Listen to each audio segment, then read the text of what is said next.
सुखदेव जी कहते राजन परीक्षित, ये सिंह का सामना ऋक्षराज जामवंत जी के साथ हुआ। ऋक्षराज जामवंत जी का युद्ध हुआ सिंह से।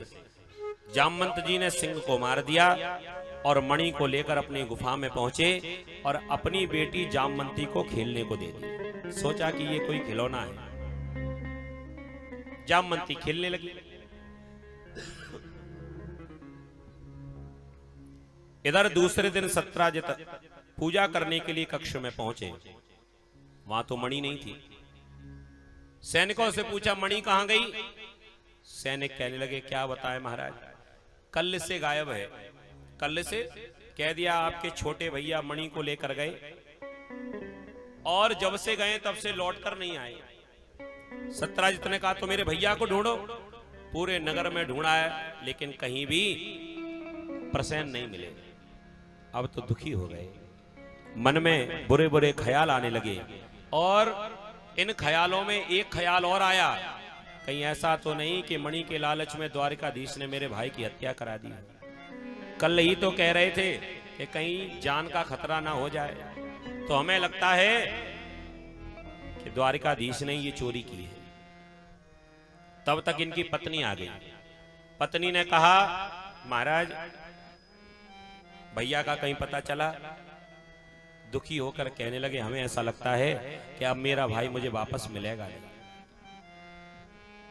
मुझे ऐसा लगता है कि द्वारिकाधीश ने मणि के लालच में आकर मेरे भाई की हत्या तो नहीं करा दी, लेकिन तुम ये बात किसी से कहना मत।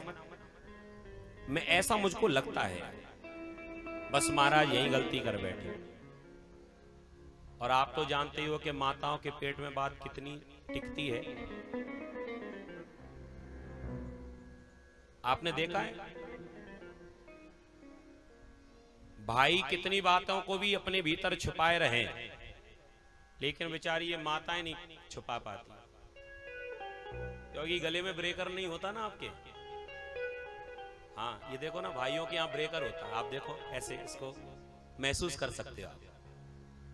ये सब भाइयों के गले में होता है, कंठ में इधर।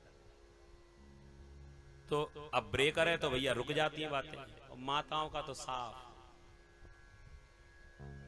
बात टिकती नहीं है। वैसे तो रुक भी जाए, लेकिन कहीं उसमें शर्त लगा दी ना कि किसी को पता नहीं लगना चाहिए, फिर देखो कितना प्रचार।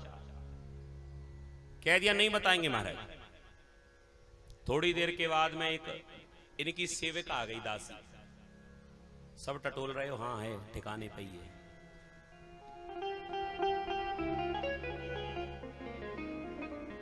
दासी ने आकर कहा महारानी कुछ चिंता में दिखाई पड़ रही हो, कारण? कह दिया बात तो बहुत गहरी है लेकिन मैं तुझे नहीं बता सकती। महाराज ने मना किया है किसी और को बताने के लिए। अरे बताओ ना, तू किसी से कह देगी। दासी कहने लगी आज तक आपकी बात मैंने किसी और से कही है क्या? मेरी आदत ही नहीं है, मैं कभी इधर से उधर नहीं करती, ये मेरी आदत नहीं है, दूसरे औरों की होगी, मेरी नहीं है। सच्ची बता, नहीं कहेगी। अब पेट में उथल पुथल मची थी, दर्द हो रहा था पेट में, कैसे बताएं, किसको बताएं, क्या बताएं। दासी ने पूरे भरोसे में ले लिया, चिंता मत करो हम ये बात किसी को नहीं कहेंगे, बताओ हमें। महारानी ने कह दिया हमें ऐसा लगता है कि हमारे देवर की हत्या द्वारिकाधीश ने करा दी, मणि को चुरा लिया और हमारे देवर की हत्या करा दी, लेकिन तू ये बात किसी से कहना मत। महाराज ने मना किया है। बिल्कुल नहीं कहूंगी। जो पेट की बात बाहर निकली सो रानी का पेट का दर्द ठीक हो गया, हो ही जाएगा। जो तलपतल मची थी वो तो बात निकल गई बाहर। रानी का पेट दर्द तो ठीक हो गया, लेकिन बेचारी दासी के पेट में दर्द शुरू हो गया। अब दासी परेशान, मैं किसको बताऊं? दासी के पेट में भी नहीं बात पची, इसने किसी दूसरी को बताई, दूसरी ने तीसरी को बताई, तीसरी ने चौथी को बताई। एक दूसरे के कानों कान खबर करने करने जपंजना पूरे द्वारिका में फैल गई। गुप्तचरों ने आकर द्वारिकाधीश को सूचना दी महाराज बहुत बड़ी बदनामी हो रही है। कैसी? सब समाज के लोग खिलाफ हो गए। सब लोग कह रहे हैं कि भैया आजकल का चोर नहीं, वो तो बचपन का चोर है।